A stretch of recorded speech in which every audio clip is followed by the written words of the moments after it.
Online order, online delivery जैसे online कपड़े खरीदते हैं, ठीक वैसे ही गैर कानूनी हथियारों की डील।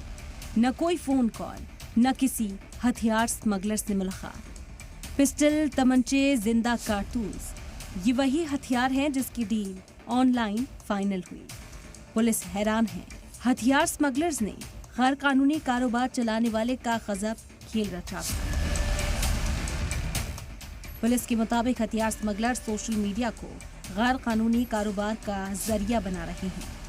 कैसे हो रही है डील, समझिए।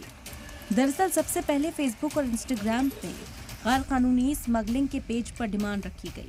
स्मगलर्स ने हथियार की कीमत बताई, स्मगलर ने हथियार खरीदने के और ऑप्शंस दिखाए। इसके बाद मोल भाव तय हुआ और फिर डील पक्की हो गई। पैसे ऑनलाइन ट्रांसफर हो गए। इसके बाद तय किए हुए जगह पर स्मगलर्स ने हथियार की डिलीवरी कर दी।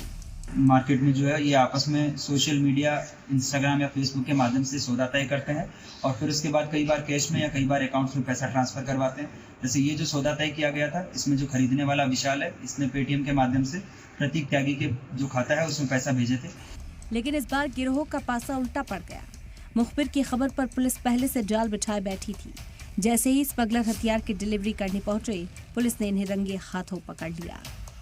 पुलिस द्वारा इसमें फील्डिंग लगाई गई और जब ये कंसाइनमेंट डिलीवर करने आए तो जो खरीदने वाले और जो बेचने वाले जो थे वो एक साथ पुलिस ने जो है वो मौके से गिरफ्तार किए हैं। मुजफ्फरनगर पुलिस ने 7 मुलजमीन को गिरफ्तार किया जो सोशल मीडिया, फेसबुक और इंस्टाग्राम के जरिए गैर कानूनी हथियारों का सौदा किया करते थे। जो सोशल मीडिया, फेसबुक और इंस्टाग्राम के जरिए गैर कानूनी हथियारों का सौदा किया करते थे।